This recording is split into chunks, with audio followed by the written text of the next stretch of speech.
Hey, you like cars?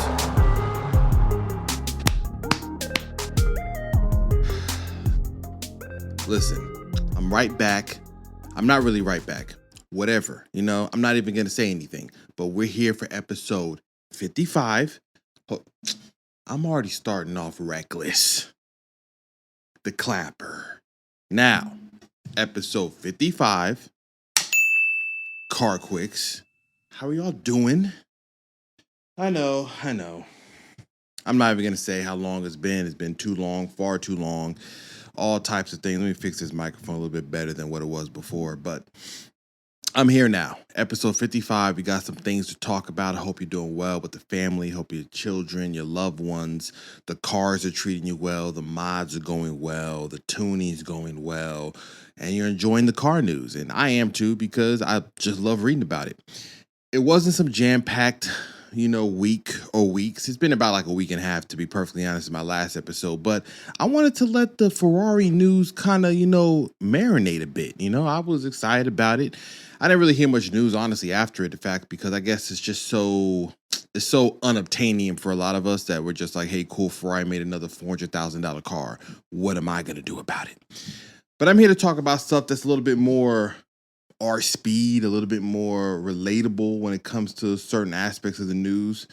But one thing to kind of talk about is more for the enthusiasts, right? This is the first thing I want to talk about. The iconic Lamborghini V10 is soon to set sail, which is, it's a sad state of affairs. It's another notice. It's another reminder that a lot of these large engines that we have are coming to a close, right? A lot of them aren't going to make it to these new EPA standards or the new CAFE standards or whatever the future may hold for the way that we are going to develop cars. A lot of these engines might go away and they might come back. I think a lot of them go away now when the new iteration comes out. But Lamborghini's Huracan, the V10 is in a Gallardo, the one that's in the Audi R8, the one that has been around and is synonymous with sounding amazing for what that motor was, that is going to go away because the next replacement for it, and the Huracan-replacement, I don't know what the name is going to be, is going to have a V8. Now, a couple episodes ago, not even a couple, hold up. A very good amount of episodes ago, let's say episode 20, in the episode 20s, I already had talked about the Huracan replacement because they showed it driving around, and at that point we knew that it was only going to be a V8 pretty much.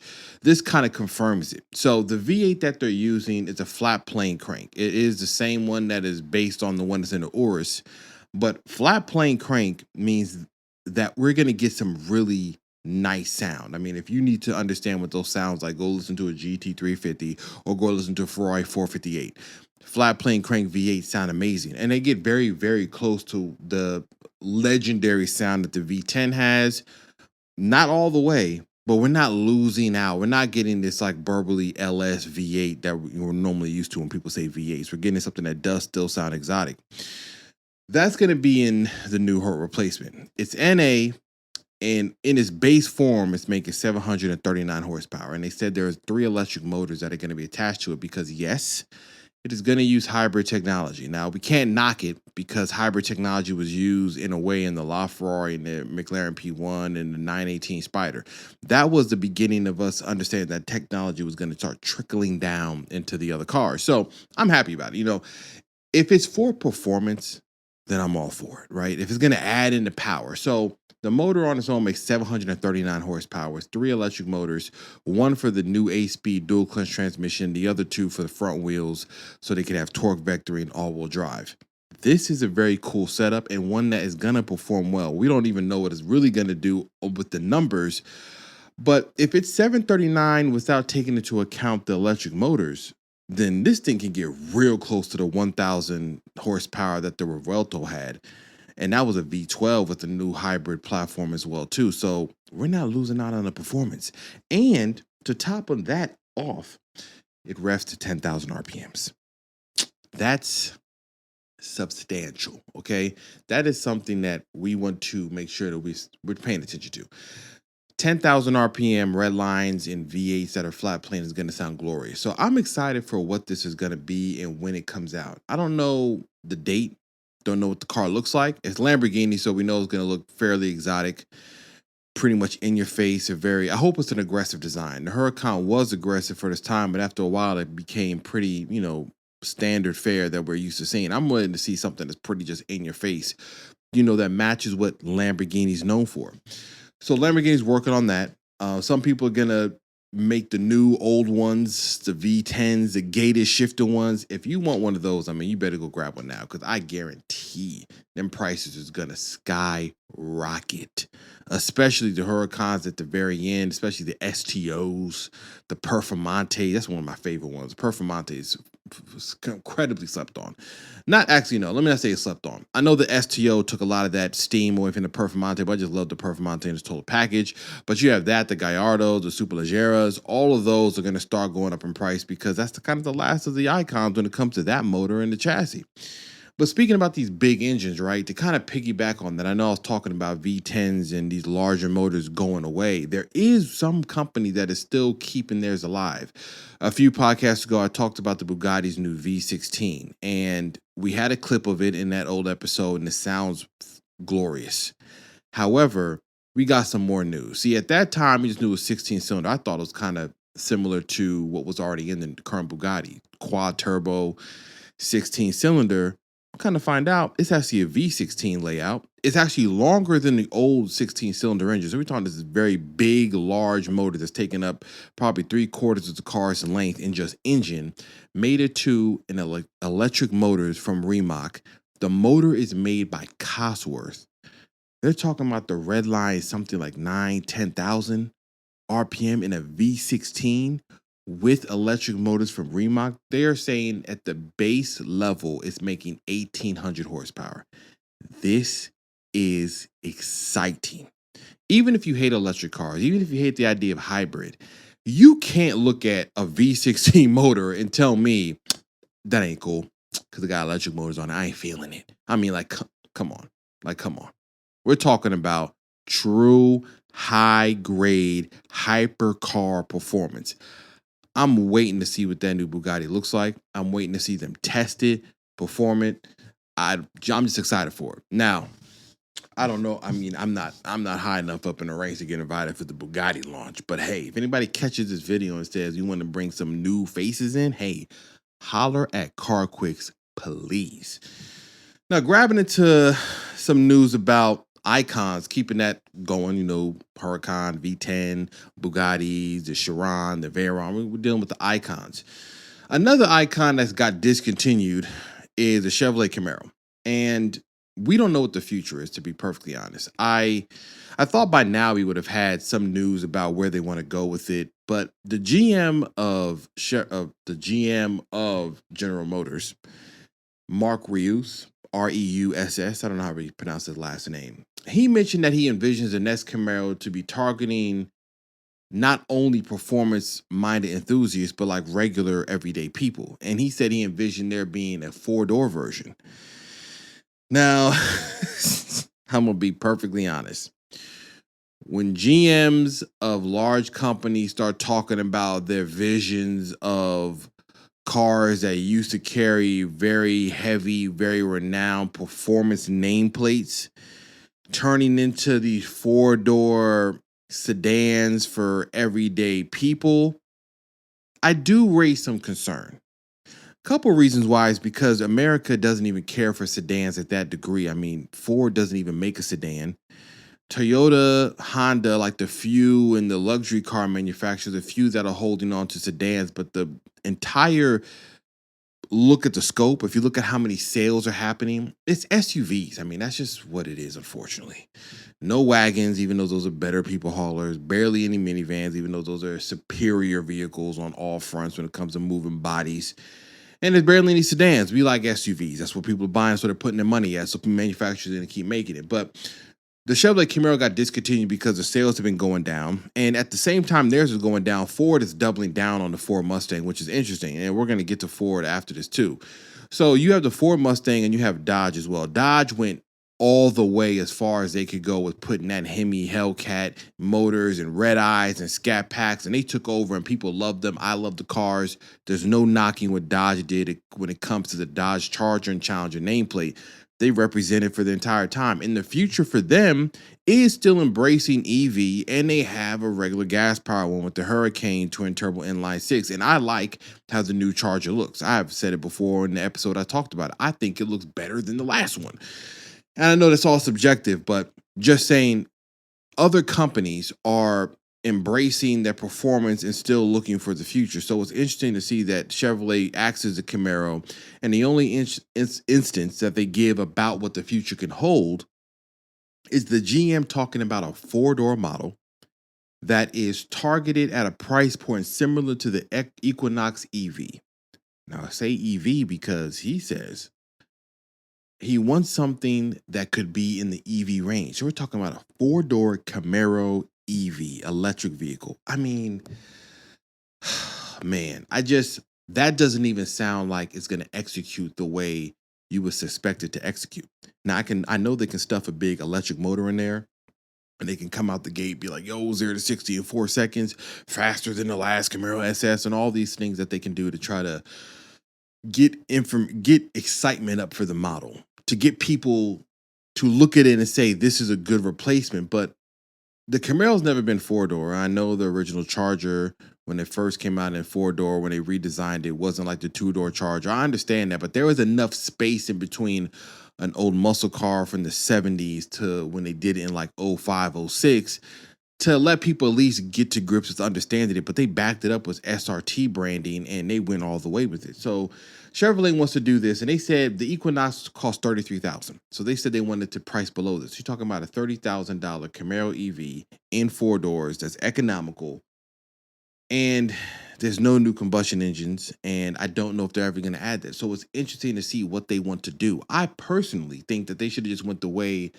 they should go the way that Ford did with the Mustang Mach-E. Make a whole nother model, throw it in the SUV. We understand, we get it. Make it an EV, carry on the Camaro nameplate, make it a four-door, and then on the other side of it, create a new Camaro, redesign it, new combustion engine, new performance metrics, new design, new manuals, new automatic transmissions. Like, embrace the enthusiast for performance. And then also on the other side, you have the EV for the new like-minded individuals that say, I like Camaro, I want the nameplate. Maybe I have a Camaro and I wanted a family car or something to get me from point A to B without having to shift gears or have some big block motor chopping away, and I can go get the EV Camaro SUV. I know it sounds nuts, right? On paper, it's like, yo, this already sounds bad all around. CarQuicks, you're talking about EVs on the Camaro. I mean, just keep it dead.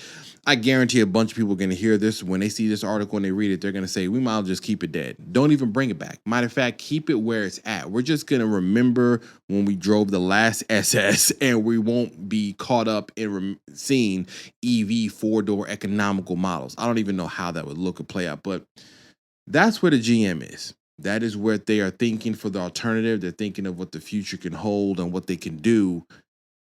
But I don't know. That's an odd way to go when you discontinue the Camaro and we leave on a very high note. ZL1, the L1LE, the track pack. I mean, the aggressive front ends, and it's just odd. It's an odd thing. I think he's just talking in totality of what the future could hold, but I don't think they should leave just Mustang being the only people out here with a V8, sports coupe. They should continue to engage in that kind of war that's been going on since like the 60s. But speaking of Ford, there was an interesting article that I read right after the Camaro article. There was another article I read, and I was talking about the Ford CEO. And he was talking about just the idea of the V8, in the Mustang. And he said that there could be a sedan. Now, the difference between what the GM for General Motors and Chevrolet was talking about was their Camaro four-door was an economical electric vehicle. Ford said, I will put a V8 in the Mustang sedan. We're not making it an EV. I can see a four-door manual V8 Mustang. And he said, and I quote, we will never build a Mustang that isn't a Mustang. He told, this is for Autocar, where I read this article. For instance, there will never be room for a small two-row Ford SUV with a Mustang badge on it. Hold that thought, because we're gonna come back to that statement. But could we do other Mustang body forms, a four-door or whatever? I believe we could, as long as these models have all the performance and attitude of the original. We're gonna get to the other statement in a second. So Ford is saying, hey, we can put that V8 into a four-door, but it's still going to be a performance car. Now, I'm not mad at that. A four-door performance Mustang with the same engine, manual transmission, hey, I'm all for it. Dodge is doing it. They got the Charger four-door with the Huracan twin turbo and the EV version. I'm not saying Ford needs to go make an EV because they have an EV Mustang. So back to that statement, I don't even know what he was saying about we will never build a two-row Ford SUV with a Mustang badge. Can I get what is a Ford Mustang Mach-E for $500, Alex? Because I'm confused. The Mustang Mach-E is a two-row Ford SUV with a Mustang badge on it. It's like, yo, he acted like that thing didn't even exist. It sounds like he mad that even happened, and he wasn't, brought on board when the board made that decision. He was on vacation and got wind of it when he came home. So yes, there is a Ford Mustang Mach-E SUV with the Mustang badge on it. So, but I get ultimately what he's trying to say is that that's like a separate thing. That's an EV. He probably separates that too from the idea of a combustion V8 motor two-row SUV that says Mustang on it. I think he thinks of the EV version of it as something completely different, which it is something completely different. So I'm not knocking that idea. It's just funny to hear him act like it didn't exist. It was right over his shoulder. Wherever he made this statement, he could have been inside the showroom, and I was like, hey, man, there's a Mach-E right over there, man. Two-row SUV with a Ford Mustang badge. So Ford is, like I said, they're doubling, tripling down on the fact that they're going to be the people making the Mustang, making V8 sports cars, and maintaining that allure of a muscle car. So I just seeing Chevrolet say this and how they've discontinued the Camaro is just kind of sad, honestly, because there is room for that car, and there's room for a performance one, and there's, they don't have much excitement over at Chevrolet. I know the Corvette exists. The C8 is there, but the C8 is the upper reaches. It's their halo. It's the Z06. You got the ZR1 coming out. That's very high cost dollar, and there's really nothing else that's coming below that. It's pretty much dead. You ain't even got performance other small cars, like, something that can compete with the GR Corollas or the Type Rs or the SIs or the GTIs. I mean, there's really nothing there. The Ford Focus RS doesn't exist. So their performance lineup, I'm saying Ford. What am I talking about? The Ford Focus. I'm talking about Chevrolet. They don't have anything in there. The Cobalt SS. That's what my brain was saying. They don't even have the old days of the Cobalt SS. So, I mean, there's nothing really there exciting. So Camaro should come around to that. And Ford is obviously saying that, hey, we got some ideas in mind, and I'm not against that. Now, jumping to some other news I'm excited about, and I know I'm going to be on my own island, and everybody isn't, like I said, down for the hybrid power, but I said, and I will say it again, I like hybrid technology when it comes to adding performance to the cars that we know and love. Now, one that's coming up May 28th, this is a big deal. I hope they do like a reveal on TV or online I can watch, because I'm excited to see the new 911 hybrid is coming on May 28th. This is a very big deal. The 911 is icon of the icons, right? People love 911, Porsche aficionados. I mean, you can break down the PT, paint a sample, deviated stitching, spec, all this motor, wing, no wing, touring, non-touring, turbo S, 911, GT3, RS, YSEC package, on and on. It's like a constant thing. There's a bunch of stuff that you can do for that. So when the 911 hybrid is getting announced, I'm interested in seeing what the public is going to say to it. I don't have much information at all. What they have said is that Porsche has been driving the hybrid models of the 911 for 3 million miles. We're talking about the Arctic Circle, Sahara Desert, extreme heat, rain, water, stop and go traffic, city traffic, track racing. If there is a company that's going to introduce an icon or a renowned model with a new idea for the future, Porsche is probably the one that can make it happen and introduce it in a way that the owners aren't getting upset about what is going on or what's going to happen for the future. Because when you see 911 and then hybrid, them air cooled and water cooled 911s that started skyrocketing in price. People are holding on for dear life. They're like, listen, I thought about selling that last 911, not happening. I ain't selling my GT3. And the point of it is because it does complicate things, right? Hybrid technology can be fun on the paper, but if you're used to that very visceral, simple way of how the boxer motor and the 6 in the 911 performed, and working on it and changing, and the singers and Gunther Works and all these new resto mod 911s, there's kind of a simplistic nature of how they're designed and built. When you add this hybrid stuff in there, besides the fact that the car will have to grow, it's probably going to weigh more than the last 911, then you're looking at a car. It's like it's just kind of getting more bloated, and they're keeping it as compact as possible with also adhering to the future for what the rules and regulations are going to be for emissions. And they're also trying to tap into the performance aspect of what the owners want. So it's still a lot to manage, right? They can't just throw hybrid power at the 911 and say, hey guys, we got it, it's good to go. So I want to see what they do.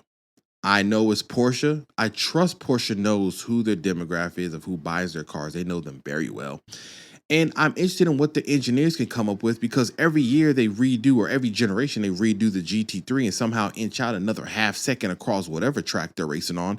So they are a group of people that I would trust to say, we're going to introduce something to you that on paper you may not approve, but when we show you what we did, you're going to be on board. So May 28th, that's like next week on this recording, they're going to be out there showing this 911 hybrid. I'm excited to see that. Now, jumping over to the GR Corolla, right? There was an article that came out that talked about a guy that hit the money shift on his GR Corolla 2024 model.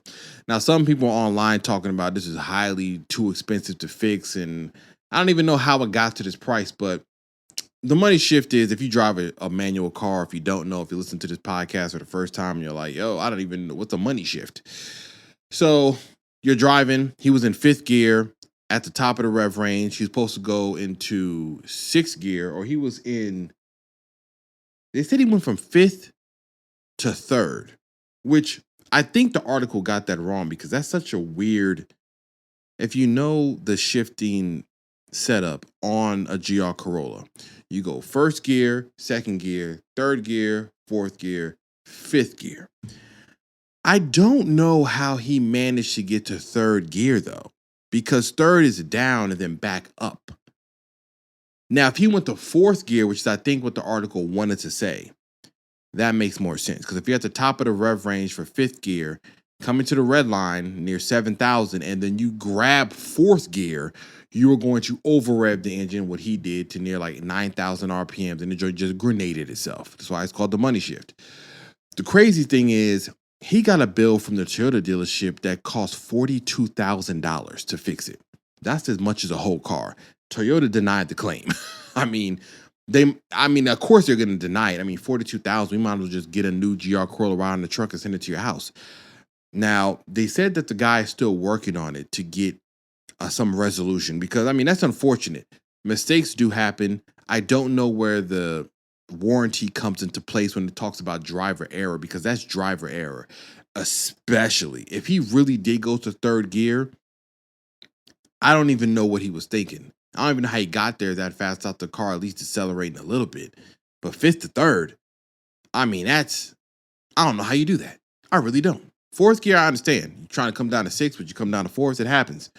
But this is driver error, though. It's not the car. The car didn't do anything wrong. The car destroyed itself because it revved well past what it was designed to do. So that's what is going to happen. I don't know what the resolution is going to be. Hopefully he does get it resolved and get some type of warranty claim on it, because, man, that's a hard pill to swallow, because you pretty much got a paperweight. You got to park that thing in your driveway and try to figure out a way to get another motor for a GR Corolla. Them 3-cylinder engines are not cheap. You're not really finding one. You got to put it in for the labor. I mean, at that point, I'll just put a 2J in it. If I did that, I'd be like, listen, you know what? Lesson learned. 2J time. Okay. Now, wrapping this up, or about to, I'm not wrapping up just yet. But Honda's back with an interesting model that on paper is pretty dull, but it's a Civic hybrid. And you're like, yo, carQuicks, we talking about man, this whole episode been hybrids, man. Get me excited. Well, I mean, if you don't care about the GR Corolla, if you didn't care about the Huracan or the, 911 is coming, I don't know what to tell you. But that's just the news, man. Hey, I'm just reporting it about what I read. And I found this stuff exciting. The 2025 Civic Hybrid is interesting for a couple reasons. One, the hybrid is back. It gets 50 miles per gallon. With the way the economy is going and the prices of everything, that 50 miles per gallon is going to be sought after from a lot of people. Especially, it's good to have competition for the Prius. It's not the only thing. There's other hybrids out there as well, too. But to get, good performing hybrids, in small compact cars, not that common. So it's good to see. But the interesting thing about this was the power. This is now the most powerful Honda Civic in the lineup, which is kind of not usually the case. Usually hybrids are kind of weaker in power because they're trying to be efficient. But this has a 200 horsepower, 2-liter 4-cylinder with electric motors making 232 foot-pounds of torque. Let me put you into context. The Civic Si makes 200 horsepower and 193 foot-pounds of torque. Now, I get it. The Civic Si is geared towards people that want a sporty car that's a good daily commuter that can still have some fun on the back road, but it isn't as track-oriented as the Civic Type R, nor that costs that much. But to see the hybrid have the same performance or numbers and more torque is kind of interesting because even though it has a CVT and the SI has a manual only, and that's why it's geared towards those enthusiasts, I would imagine that if you put them side by side and took off, you might lose to the hybrid unless you were Mr. Driver Mod. And that's interesting to see them change to that amount of horsepower and the amount of torque on the hybrid. But it is good to see because it means you can get a hybrid that still can merge onto traffic and drive comfortably without revving its, brains out to try to get up to speed. So it is good to see that because now you get a comfortable, well-driving car. Low torque, low horsepower, even if you get a high amount of miles per gallon, isn't an enjoyable experience. You're revving it all the time. It's always shifting gears. It's always downshifting. It can't merge. It can't pass. That power makes it comfortable to drive. Now, I wonder if the next Civic Si variant gets this new 2-liter motor with a turbo on it, because right now it has a 1.5 liter, and maybe the next version of the Civic Si has like 220, 230 horsepower, and then it gets a little bit more interesting. We'll see what happens, but the main thing is that the difference between these is that the front grille has a little bit of a spoiler at the bottom. It's a painted one on the hatchback. The headlights get a little bit of a different change, and the wheels look different. But I mean, you have to know those details. If you look from a distance, you'll notice a Civic sedan and a Civic hatchback. But those subtle changes will dictate, besides the badging, that one is a hybrid and one is not. Now, wrapping this up, GR Corolla news. Now, I haven't personally done anything on mine since the shifter I did and the downpipe, but I did today help out a friend install the new 6-element inlet turbo piece. He has like the prototype piece, but it's the final prototype production piece that they're going to put into the manufacturing. So he put that on his car. We put that on today. It sounds glorious. The turbo spooling, the throttle response, the way the surging has been kind of dissipated a bit when it comes to how the airflow comes in, the way the car sounds, fantastic. He also got the charge pipes for his 6-element front mount. We didn't put those on because it was already blazing high. We were already neck deep in doing this inlet thing, so we kind of stopped there. But we have that on there. That is going to be great to put on. It's going to sound great. Now, me personally, I haven't done anything major. Nothing yet. I mean, I have been in talks with a few companies to dry out their exhaust systems in hopes to kind of get them to agree with me to, exchange a product for exchange of content. That's kind of what I'm kind of getting to with these companies, and we'll see how that pans out as I'm getting some good feedback from these companies. And for me personally, a lot of it that I want to do next, like suspension and things like that, but I have a different change that's going on in life, and I won't have to drive my car so much anymore when it comes to daily commuting. So that's a big change that's happening. So the car is really going to be sitting for a while as far as it being out daily and all the time. So I can now kind of take my time with some little intricate, little detailed things that I want to put on the car. So I'm excited about that. I went to the GT America race at COTA. That was fun. I went with my son. We had a great time seeing the GT cars from like Mercedes and the Chevrolet C8Rs and the NSX. and the BMW M4s, and we got to see some hypercars there from Pagani and Ferrari. I mean, it was a great event. It was hot. I know that. It was blazing out there. But I always love going to COTA. We love going to the racetracks. That was fun to see. And I have a video of that coming up, and I'll put on my YouTube channel our time over at the track. Nothing crazy, mostly just you seeing views and stuff that's going on with the races. But I enjoy having the time there, and I enjoy going with him. And we're race car motorsport fans. So me and him go there. We're there all day. We got there like 8:30. We left at 5. I mean, we were there. It was nothing but car racing. They had the GR Cup there too. That was cool to see. I haven't seen the GR Cup, so the guys who racing, the people that do the GR Corolla, they were there. There were GR Corolla scattered about the property. I got to see a GR Corolla booth. They had some merchandise there. I didn't buy anything really, but I did like what I saw. It was cool. I might get it next time I see them. I don't know. But seeing the GR Cup was exciting because all the GR86 cars that they race all have the same power, the same weight. The only difference is going to be driver mod. Basically, who's the best driver. So it was interesting to see them on the track. It's like a pack of bees coming to the first turn. I mean, this car is packed up, sliding, shifting, positions back and forth. So that was cool to see because you get to see pretty aggressive driving. And the difference between who's a better driver and who's not a difference of like time attack, where it's like, if you can build a car fast enough and it can go in the unlimited class, you can go as fast as you want. So seeing the GT race and the GR1 was interesting because all of them are on the same playing field, and it really comes down to the driver. So that was good to see, and we got more races coming up. I got more news coming up. I got more things with the GR Corolla. If you haven't checked the YouTube channel, I did last video of the HKS suspension install we did on a friend's car. We got driver and driving impressions coming up with that. I got some new lights and fog lights I got sent from a company that I'm going to throw on my car as well to help brighten up my vision when I'm driving. We have the 6-element inlet turbo video that's coming up. I have the video for the GT America. I have my 30,000 mile update coming.